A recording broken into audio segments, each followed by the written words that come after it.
Leftstickrightstick here again with another Dreams official tutorial recording. This episode is about art, how you can coat and style and affect your creations This to bring them to tutorial's life. all about making your creations beautiful. This is Connie's front garden. But what's this? It's had all the colour, style and magic sucked out of it. But not to worry, Connie. We can help make the garden pretty again with the power of dreams. Just to start off, all the lighting's already done, but there's room to learn more about that later. And because I'm ever your servant, I've also grouped up some of these objects ready for you. It'll make editing them quicker and easier. So, what does the garden need?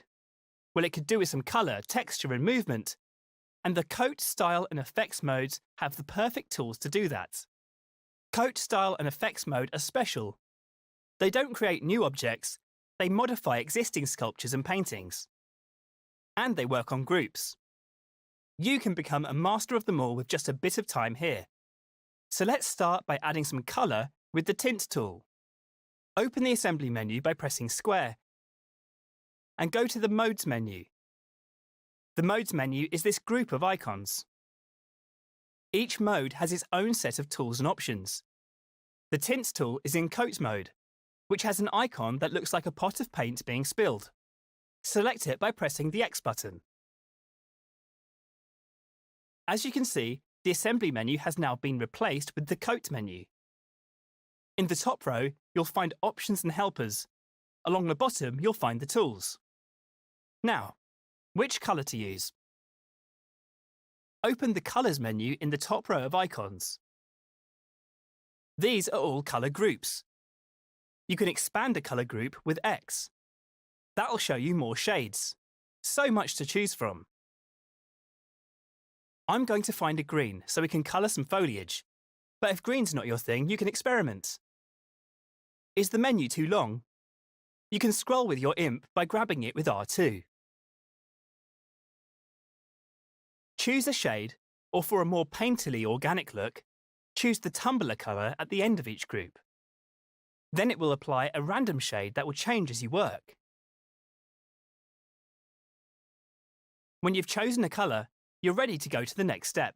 To add colour to our scene, we'll use the Tint tool, which has an icon like an airbrush. You can manually select it in the Tools menu. But in Coat mode, choosing a colour from the Colours menu equips the Tint tool automatically. See, the airbrush icon is on the tip of your cursor. The Tint tool recolours objects, either tinting or completely covering their original colour. Just press and hold R2 to tint the objects at the tip of your imp. No need to select or scope into anything. The rounded clumps look a little lonely in this scene.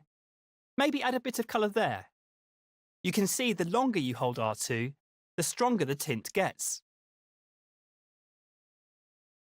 And with the tumbler colour selected, it will cycle through different shades. If you make a mistake, you can still undo using the left directional button. Or set your tool to subtract and you can detint. How do you do that? If you press triangle while the tool is active, your imp will become an outline. So now it will subtract tint instead of add. And that works on pretty much all the Coat, Styling and Effects tools. Just press triangle when they're equipped to make them subtractive. Try removing some colour using the subtractive tint. Just hold R2 over the object. And to make the tool additive again, press triangle. Now that you've got to grips with that, you can colour in the whole scene with the Tint tool. Go wild! Use the different colours to tint the path, rocks, river, grass, trees and the little cottage. The Colours menu has all the colours you need. Just open a colour group, then pick a shade or the tumbler colour. Take some time to colour your scene. Then when you're done, move on to the next step. Now your scene is beautifully coloured in. Good job! Let's add some texture to it.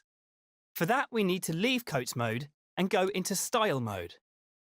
Exit a mode by selecting the Exit button in the top right of the screen. Or you can use a shortcut. Hold L1, then press Circle. Just like scoping out of a group. Now use the Modes menu to switch over to Style mode. The Style mode icon is an S-shaped brushstroke. Style mode is all about texture, so we're in the right place. Sculptures and paintings in Dreams are made up of flecks, and Style mode is where we manipulate them. For example, notice how the objects in this scene look smooth. That's because their flecks are small and tightly packed together. We can make them more textured with the Looseness tool. Select the Looseness tool. It looks like a blurry circle. Now try using R2 to loosen some of the foliage in the scene. Don't hold back.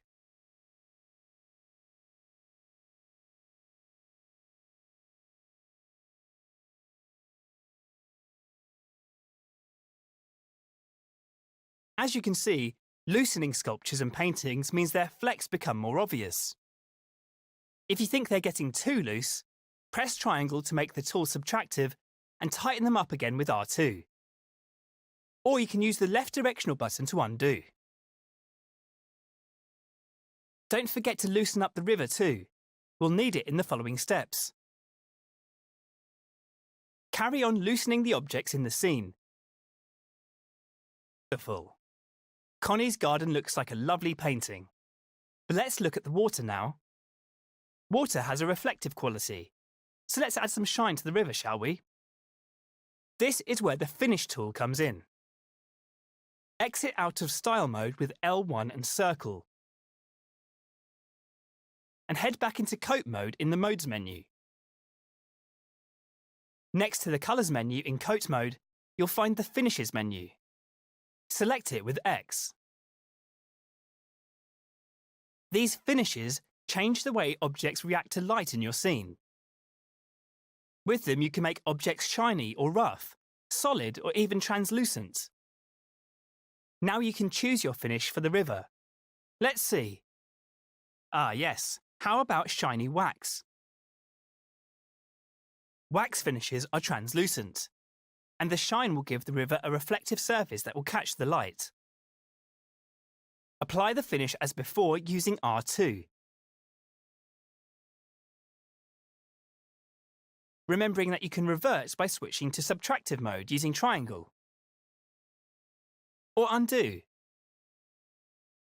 Try editing the finish on other objects and groups in the scene.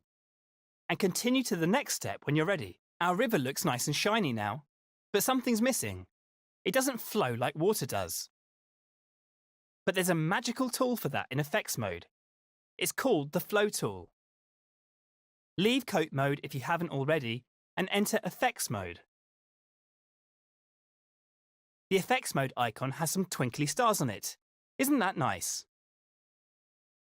Alongside the Flow tool, you'll notice the other animated effects that you can apply to sculptures and paintings. But for now, we'll pick the Flow tool. Its icon is a tap, or a faucet if you're from America. Press X over the Flow tool to select it. And use R2 to apply it to the river. Isn't that lovely? In Coat mode, you can preview the flow effect even when the scene is paused. But if you leave Coat mode, you'll need to click R3 to see the effects in action. When the river's flowing at the right speed, you may notice something a bit odd. It's flowing the wrong way. Let's fix that using another tool found in Style mode, the Comb tool. Leave Effects mode with L1 and circle, then go back into Style mode via the Modes menu. The Comb tool icon is some wavy lines. Select it with X. Now we're going to comb the river to flow the correct way. And what now? You guessed it. Hold R2 to comb the flecks of the river so they go the right way. We're no longer in Coat mode, so we can't see the flow effect animating. But just click R3 to play the scene, and you'll be able to see it again, no problem. The key is to move your imp in the direction you'd like the flecks to flow. A bit like you're combing the river's hair. Very stylish. Let go of R2 when you're happy with the flow direction. And now you can see the river is going the correct way. But if it isn't, Just undo and try again. When you're happy with the speed and direction of the river, click L3 to rewind the scene. This scene is really coming together.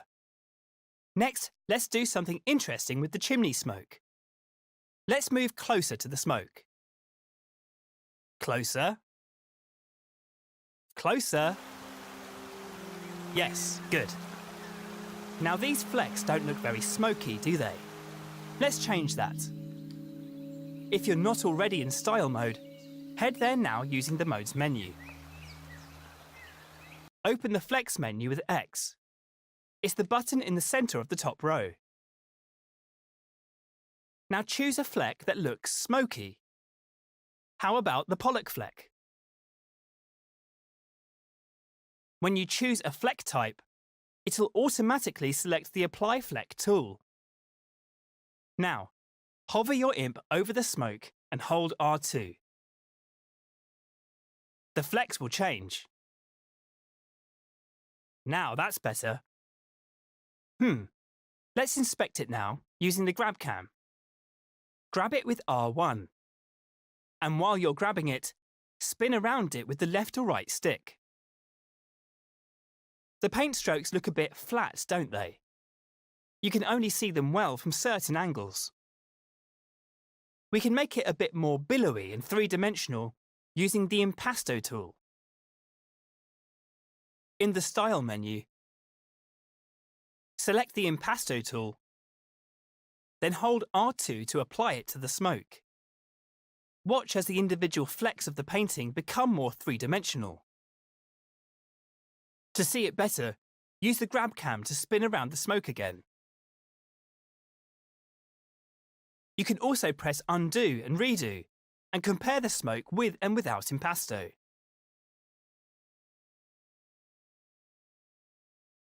Now you've mastered that, the last style tool we're going to use is the Ruffle tool. The Ruffle tool icon looks like a lot of lines going in different directions. This'll randomly rotate the flecks so they're not as orderly. It works in the same way as the other two tools. Select it with X, then use R2 to apply it. And switch the tool to subtractive by pressing triangle. The ruffle makes quite a difference, doesn't it?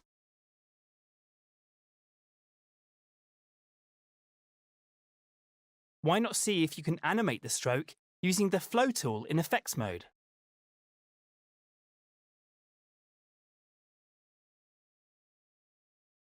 Now that the scene is looking so good, we should make Connie's cottage look welcoming for her. We can do that with something called the Glow tool. So first head back to the Modes menu and into Coat mode. The Glow tool is the icon that looks like a little sun. Select it with X, then move your view over to the cottage for a closer look. Now position your view so you can see the door and the window of the cottage. And then hold R2 over the window in the door to make it glow. Whoa, that's too bright. Let's press triangle to make the tool subtractive. And use R2 to reduce the glow.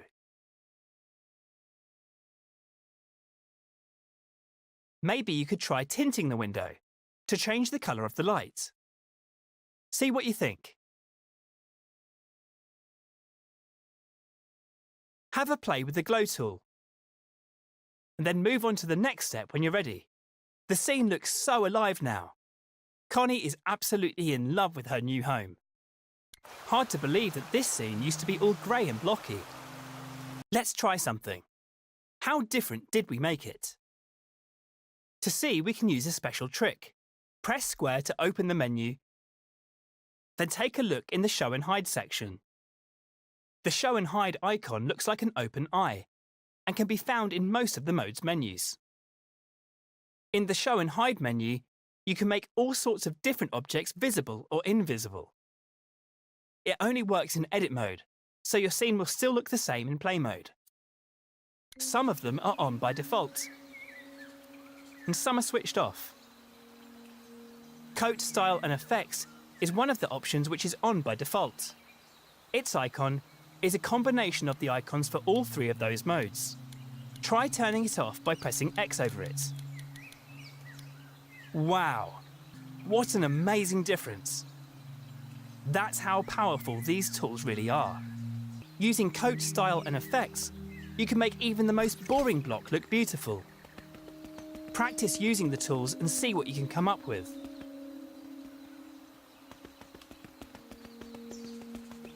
And when you're finished, go to Play Mode in the Options menu. And walk Connie into her newly refurbished home to complete the tutorial.